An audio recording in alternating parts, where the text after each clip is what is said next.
ค่อยไปเห็นหนูหน้าแล้วก็ค่อยก็เมตตาสงสารค่อยก็เลยเอาเงินให้เขาแล้วก็ไปติดตามเบิ้งเฮิรนเบิ้งชานเขาละเป็นแน่นั้นแล้วก็ค่อยก็เลยเที่ยวไปซอยแล้วก็ยังมีผู้ใหญ่ใจดีเพิ่นฝากเงินมาเฮ้อเทอละพัน2,000สองทางติดต่อมนต์ซ้อเสียงผู้ไทยขอกราบสวัสดีและสบายดีพ่อแม่พี่น้องสู้คู่สู้คนมื้อนี้ค่อยกลับมาหน้าสองผู้แม่ทุกคนมาเกี่ยวเขาอยู่หน้าไปแล้วนะนี่ก็ยังเกี่ยวอยู่พุ่นละแต่ว่าฝนตกมัดมือเลยมื้อนี้บ่เห็นตะเว้นเลยเข้าค่อยกันยังบ่ทันได้เกี่ยวสักดีสักกะลืมเกี่ยวเมื่อวานนี่ทุกคนนะผู้แม่นหมดหน้าค่อยพุ่นแล้วผู้ท่านได้เกี่ยวสักดีสักกะเกี่ยวเถอที่2ที่3เพราะว่าสักกะมาเริ่มเกี่ยวว่านนี่นะแล้วก็หน้าก็มีแต่ใหญ่ๆในชุ่มนี้แหละก็ยังบ่ทันได้เกี่ยวว่าสิเอาหมู่มาเกี่ยวน้ำมื้ออื่นแม่เพิ่นไปเอาแห้งเขาไปเอาแห้งพี่น้องนะไปเอาแห้งคูแห้งหมู่แหละไปเอาแห้งหรือว่าไปลงแค่นะทุกคนไปลงแค่แล้วหลังจากนั้นแล้วก็เอาหมู่มาลงแค่เจ้าของมาลงแค่เกี่ยวเข้านะอยู่บ้านคอยนะบ้านกุถินปีนี้นะบางหน้านี่บางทงนี่50 คนก็มี56 คนบ่หน้าทั้งทงทั้งเตอพุ่นแหละบางทงก็30 20 10ปลายและคอยมื้ออื่นนี่จะมันสิจักคนและถ้าเบิ่งนำกันทุกคนแต่ว่าก็เลยว่าสิเอาคนมามื้ออื่นนะตกหรือบ่ตกก็ต้องได้เกี่ยวแล้วเพราะว่าคันเฮาบ่เกี่ยวก็สิเอาบ่ทันมันก็สิลงทุกคนเฮาก็แก้พอเกี่ยวแล้วนะอันหน้าค่อยก็ดีบัดนี้ก็ค่อยก็สิมาเว้าเรื่องหนูนาเฮอฟังอีทุกคนจักหน่อยพอคร่าวๆหลังจากค่อยไปหาหนูนามื้อนั้นแล้วก็หนูนาก็เว้าบ่ได้กินข้าวเนาะบ่ได้กินข้าวก็ค่อยก็อีต้นและเยอะไปซื้ออันกินเฮอก็บ่มีข้าวเพราะเยอะอันแล้วมันเพราะว่าเยอะมานำค่อยนะค่อยก็เลยว่าเมื่อถามมึงอ้ายตัวเสียก้อนคันอ้ายตัวเฮอเมื่อก็เมื่อบางเธอเล่าเฮอเมื่อนะบางเธอเขาเฮอเมื่อเพราะว่าค่อยก็เที่ยวไปอันดูแลหรือว่าไปเบิ้งไปแย่งเขาก็ได้ปีหนึ่งละฮอดโคบเลยทุกคนฮอดโคบย่ำเกี่ยวเขานี่แหละค่อยไปพบหนูนาทำอิฐก็ดิได้ปีหนึ่งแล้วก็ได้ย้อนค่อยก็นับแต่มือค่อยไปเลยเข้าสารนี่ค่อยบ่ได้คาดเลยนะถ้าว่าค่อยถามว่ามันบ่มีนี่เนาะค่อยกับมาเอาเข้าค่อยไปเฮ่อโลดบางเธอก็ดีนะอันได้กินน้ำค่อยโดยทั้งหมดโลดบอกกับบ่แม่นบางเธอก็อายเท้าป่านนี่ก็เอาไปเฮ่ออยู่อายมันก็ดีแต่ว่าเอาไปเฮ่อก็คือว่านั่นแหละค่อยคันแม่นว่าหนูหน้ากับแม่น่ะเฉพาะค่อยเฉพาะค่อยน่ะผู้ใหญ่ใจดีเพิ่นฝากเงินมาเฮ่อค่อยแล้วค่อยซื้อเฮ่อน่ะกุ้มเขานั่นนะเฉพาะเขาชงไม่รู้นั่นนะแล้วก็ฟื้นเนาะฟื้นดังนี่ก็นับแต่มือค่อยลงไปซอยเขาแล้วก็เขาบริหารเองจากเธอมีแต่ค่อยสั่งซื้อมาได้ใช้ฟื้นค่อยซื้อเฮือนั่นแหละกะเงินผู้ใหญ่ใจดีเพิ่นฟ้ามาซอยนั่นแหละค่อยซื้อเฮือก็ดีนะเหตุผลก็คือยันไม่มีอันนึงอันเฮ็ดอยู่เฮ็ดกินนั่นแหละจังซื้อฟื้นเฮือก็ดีนะแล้วก็เฮ็ดห้องน้ำเฮือเนาะแล้วก็อันผ้าห่มแพร่ปกไปเลยฮันนี้ก็หลายอย่างอยู่ค่อยซื้อเฮือก็ดีกระทำบอนอยู่บอนนอนเฮอซ้ำนั้นแหละและกะสักสร้างบาดาลเฮอก็ถือว่าได้อยู่ซ้ำนั้นแล้วก็กระเต้นแลนเอาหนูหน้าเฮาเห็นนี้แหละก็ย้อนว่าในใจคอยเยอะมันได้เฮาเห็นนะแต่ว่าชุดท้ายแล้วก็มันเป็นแบบนี้มากกะเป็นแบบนี้ก็คืออายมันบ่ได้เหลืองจักคนนะว่าแล้วก็ดิเพราะก็จักคำสิเว้าจักเขาเป็นไปเลยอายเขานะผู้อันอยู่อันบางกุหินนี่คือกันผู้อายผู้เอาเมบางกุหินนี่ก็ดิเวลาแม้มันโป้งมันไปแล้วค่อยไปโชนไปหาแต่ละเธอ3 เธอเนาะไปเธอเลิกกะบ่ไปหายเฮาช้ำนะหายแล้วบ่เหลียวเบิ่งหน้าเฮาแล้วก็บ่เว้าน้ำเฮานะก็ถือว่าหมู่หายเนี่ยนั่นกินนี่ค่อยก็บ่ได้ค่อยก็เลยย่าแล้วก็ค่อยก็บ่ได้ไปหาอีกวันนี้อายผู้อยู่เฮิรนนี่ก็เฮ็ดแบบนั้นเสื้อค่อยแล้วค่อยก็บ่กล้าแล้วค่อยก็ย่าแล้วบาดนี้นะ แล่เท่าหนูหน้าเนี่ยก็บ่ได้เพราะว่าอยู่ด้วยความคุ้มครองของเขาคันว่าสิเฮอไปอยู่ในเมะซ่อนก็มันอย่าไปตีอยู่เฮินเมะซ่อนก็เธอนึงแล้วมือก้อนค่อยไปชุดนั้นหลังหั่นนะมันจับไม้ไปตีอยู่เฮินเมะซ่อนเธอนึงแล้วแต่ว่าเมะซ่อนวังไว้มีเฮาตีแล้วจังได้ย่าเซมันเจอหลายเธอแล้วอันเยอะตีน้องนะว่าแล้วก็มันเป็นน้องของเขาอ้ายของเขาแต่ว่า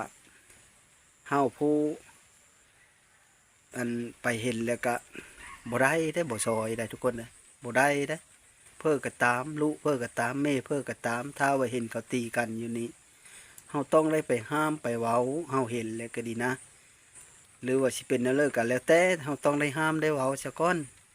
สิปล่อยให้เขาตีรถนี่บ่ได้มันเป็นนั้นแล้วค่อยก็จังได้ห้ามไว้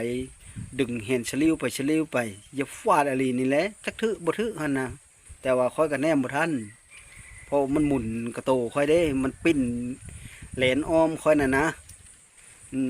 อาศัยเพิงค่อยนั่นแหละหนูนาก็ดิให้กากๆอยู่นะค่อยก็มีจักหน้าสิเว้าบาปกรรมเขามีแต่ก้อนแม่นสิซอยก็ซอยบ่ได้เทวบุตรเทวดามาซอยก็บ่ได้เขามีเป็นบาปเป็นกรรมของเขาเลยนี่แหละนะค่อยก็ดิพอยก็สิเกี่ยวเข้าแล้วบานนี้พักเกี่ยวเข้าไปจนเท้าแล้วพุ่นละจักมือเลยแล้วจังแล้วเข้าหน้ากับพุ่นไหลสุดยัดเลยนะสักกะเกี่ยวเฮอนี้กับเฮอนี้ทุกคนนะแม่เพิ่นยังเกี่ยวอยู่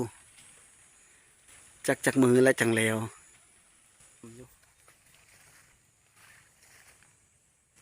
และเขาหน้าเขาก็ได้งามอยู่นะเกี่ยวเฮอโลงนี่ยังบ่แล้ว2 ผู้เมดึกตั้งแต่เช้านี้แต่ว่าฝนตกห่ำได้แล้วก็ค่อยไปแปลงทางเด้ผู้เมเกี่ยวท่า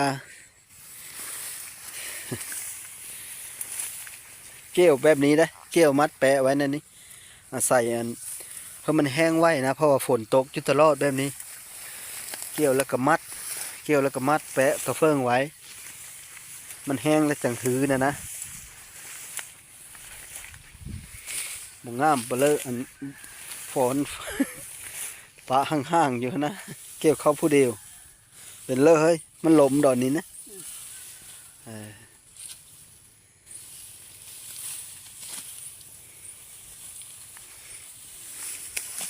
เขาหลมกับปนัน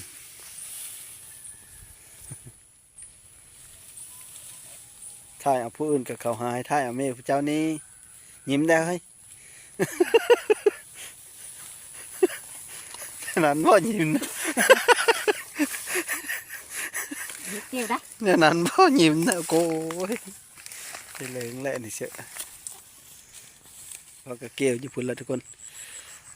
นี่แหละเถงกันนะเถงหน้าหลังจากนั้นพาทุกคนลงไปนี่ก็ค่อยกสิแล้วก็บอกว่าสิบ่ไปเคอเลยนั่นนะแต่ว่าค่อยโจสะก้อนค่อยฟังเมืองสะก้อนทุกคนฟังเมืองสะก้อนเป็นนั่นเลยก็ดีค่อยกะอันที่ค่อยเฮ็ดคลิปทำอิดค่อยกับบ่ได้เฮ็ดคลิปเกี่ยวกับการช่วยเหลือค่อยกะเฮ็ดคลิปกับเกี่ยวกับการหาอยู่หากินเฮ็ดไร่เฮ็ดนาหากินตามป่าตามดงตามธรรมชาติบ้านเฮานี่แหละเฮ็ดคลิปโทรไปทุกคนแต่ว่าค่อยไปเห็นหนูหน้าแล้วก็ค่อยกะเมตตาสงสารค่อยก็เลยเอาเงินให้เขาแล้วก็ไปติดตามเบิ่งเฮิรนเบิ่งชานเขาละเป็นแน่นั้นแล้วก็ค่อยก็เลยเที่ยวไปซอยแล้วก็ยังมีผู้ใหญ่ใจดีเพิ่นฝากเงินมาเฮ้อเทอละ1,000-2,000พอได้ไปซื้อหันซื้อนี้ก็บ่ว่าเราได้กินย้อนค่อยแล้วบ่เป็นอันตุยพี่ย้อนค่อยก็มีจักแต่ว่าลองเบิ่งถ้าเบิ่งนี่แหละค่อยก็ทีนี้ต่อไปก็ค่อยก็ฟังเบิ่งซะก่อนถ้าว่ามีผู้ใหญ่ใจดีเพิ่นอันมีน้ำจิตน้ำใจเพิ่นจะฟ้ามาซอยก็ค่อยก็สิเอาไปเฮ้อถ้าว่ามีแล้วก็ค่อยก็บ่ไปนะถ้าว่าไปคบเห็นตามท่อตามทางค่อยก็สิ อันอัดวิดีโอเฮาเบิ่งอยู่ดอกทุกคนสิลงเฮาเบิ่งอยู่ถ้าว่าเฮาค่อยไปเด้อเฮิรนหั่นน่ะค่อยบ่ไปแล้วบ้านนี้นะค่อยไปหาอยู่เด้อเฮิรนเขาหั่นนะแบบมันบ่คักบ่แน่แล้วนะค่อยเห็นนั่นคลิปบ่เต็งค่อยเห็นคลิปบ่เต็งก็เป็นโมดเดียวคล้ายๆเดียวกับค่อยนี่แหละคลิปบ่เต็งท่องก็จักฟาดไม้ฟาดเตาะชื่อนะค่อยก็เลยโป้ว่ะสิโมดเดียวกับค่อยนี่แหละค่อยก็เลยโป้ว่ะซอยคนนี่เป็นแนวนี้เด้ค่อยว่าเป็นแบบนี้ซอยคนนะถ้าผู้เลย ถ้าผู้เลยจะตั้งสองตั้งอันนั้นจะเฮ็ดคลิปเฮ็ดนะกะพิจารณาก่อนทุกคนพิจารณาเนี่ยเลยอย่าชุบไปท่ายเอาเพ้อท่ายเอาผู้เจ้ากับแม่หันอย่าไปท่ายเอาผู้อื่นนะเขาบีเยอะความหมมือสองมากกันสามมากกะเขากำลังอายสี่มากกะเขาก็จะได้เงินนำเฮาผลบ่มีเงินเฮ้อกะเงินกะมันมีแมนสิได้คู่มือเนาะอันท้ายคลิปแหละเขาบอกมีเงินแล้วได้คืออันไปทางบ้านนั้นทางเหนือผู้ไรทุกคนมีหมู่ค่อยไป2 คนไปท่ายแล้วแต่บ้านนี้ท่ายคลิปไปแล้วก็ท่ายไปเฮิรนนั้นเฮิรนนี้แต่ว่าเขาก็ท่ายโทรไปนั่นแหละออกมาแล้วเขาลัดทางเขาบ่เฮอมาคันบ่เสียเงินเฮอเขาแล้วเขาบ่เฮอออกตะบ้านเพื่อเสียเงินเฮอเขาค่อยว่าเขาเอาค่อยลบทิมแล้วคลิปก็ดิค่อยลบทิมแล้วก็บ่เชอว่านี่เลิกก็เฮอเสียให้หน้าเสียเงินให้หน้าเลยจีจันเฮาหมู่ค่อยได้เสียเฮอเสียผู้ละ3 แสนเสียเฮอเขานั่นนะเขายึดเลยเขาบ่เฮอออกตะบ้านถ้าว่าเจ้าอ้อนี่น่ะเขาเว้าเขาสิแจ้งจับนะไปท่ายบ้านท่ายเพลินไปนี่แล้วไม่แม่นได้ท่ายเอาผู้นั้นผู้ดีกะบ่ท่ายไปตามหมู่บ้านนี่เลยแบบว่าแล้วกะเผาบรูนะเขาบ่จักภาษาปะเลอหรือว่าฮู้กับเขาเป็นในนั้นนะแล้วก็ค่อยกับบ่ได้ว่าเย็ดยานดอกเรื่องมันเป็นในนั้นหมู่บ่เข้าใจนะเรื่องการเฮ็ดคลิปบางคนนี่เฮ็ดคลิปนี่บ่แม่นสิได้เงินคือค่อยคือกันนั่นแหละเธอก็3 เดือนจังได้2 เดือนจังได้คือผู้บางคนนี่ก็เฮ็ดคลิปเพื่อสิผ่าน2 ปี3 ปีพุ่นทุกคนบ่ได้ผ่านว่าผู้ละคนโชคดีลีล้อจังคลิป1 2 คลิปก็ผ่านนะหรือว่าปีหนึ่งหรือว่าเดือนหนึ่งก็ผ่านผู้ละคนเนี่ยนะแต่ว่าคือค่อยในปีหนึ่งจึงได้ผ่านผู้บางคนก็2 ปีผู้บางคนก็3 ปีจังผ่านนะคันเฮามีความพยายามก็เฮ็ดไปบางเธอได้สุดท้ายก็ขอขอบใจนำพ่อแม่พี่น้องเด้อที่เฮามาติดตามรับชมก็ขออยู่ดีมีแห้งทั้งพ่อแม่ทั้งหลาย